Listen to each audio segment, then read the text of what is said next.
All right, when it comes to building wealths, knowing the rulebook is absolutely your ultimate advantage. Today, we're mastering investment income by untangling the complexities of the Inland Revenue Act.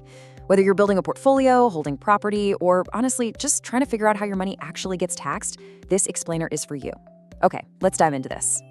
Think you know what legally counts as an investment? I mean, most of us probably just picture stocks, bonds, or maybe a rental house, right? Well, the tax code actually has a surprisingly broad and, honestly, sometimes shocking definition of the word.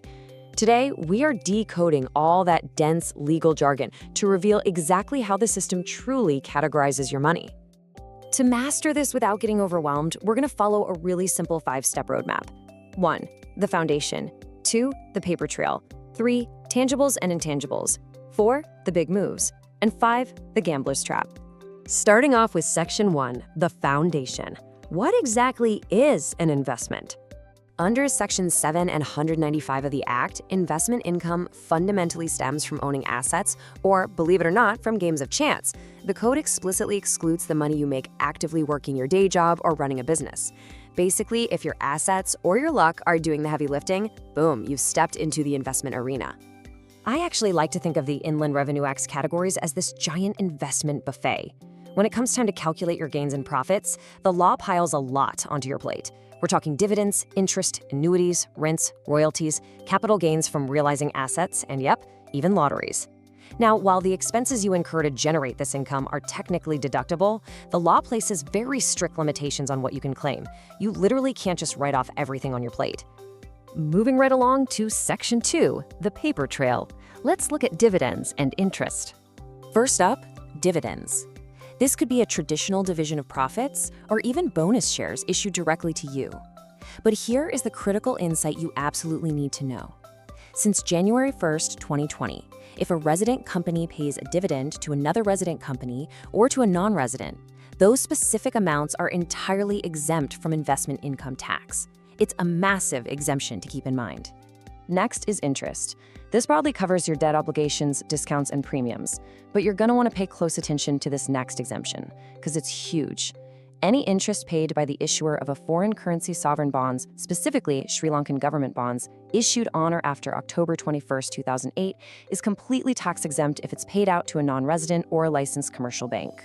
Which brings us to the annuity, and this brilliantly illustrates the timeline of how an annuity payout actually works. Basically, it's a financial vehicle where a one-time premium that you pay upfront transforms into fixed, periodic installments paid back to you over time, often for the rest of your life. The key legal distinction here, those recurring payouts, kind of like a monthly pension, are fully recognized as taxable investment income.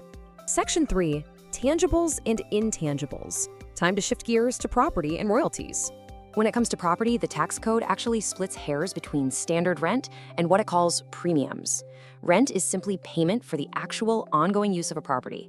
A premium, on the other hand, is a payment made just to obtain the right to use it, like receiving key money for a commercial lease. Both of them generate investment income, but they are categorized differently on paper. Now, what if you lease out land? Not for someone to just stand on or live in, but to actually extract value from.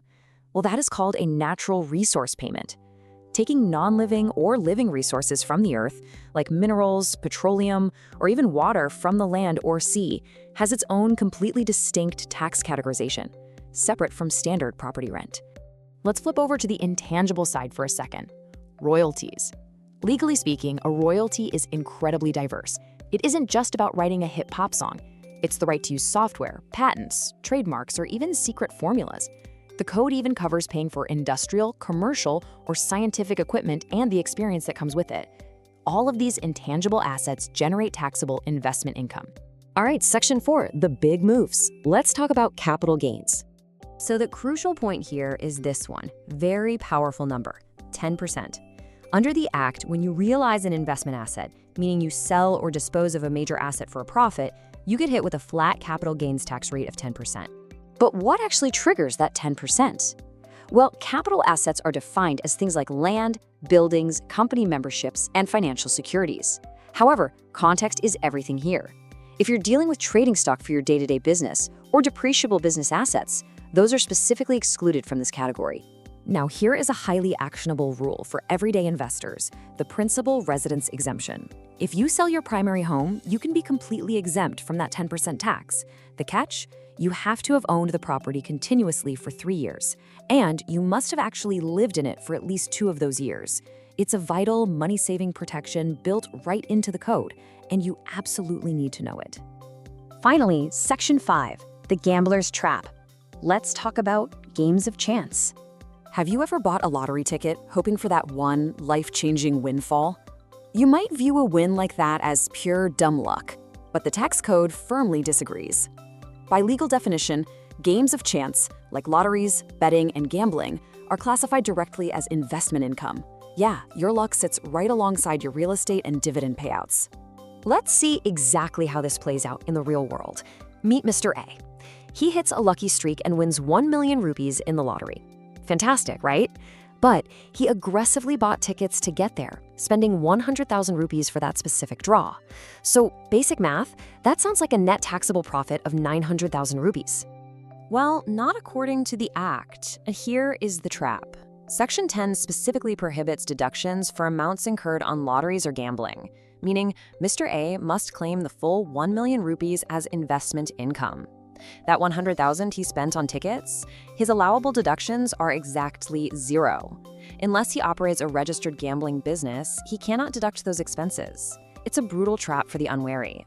We're going to wrap up today with a great quote from George Eliot. It is never too late to be what you might have been. Look, mastering your financial life starts with mastering the rules of the game.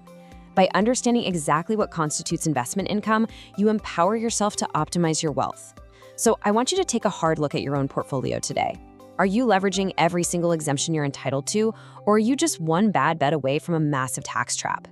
Keep learning, keep questioning, and keep mastering your investments.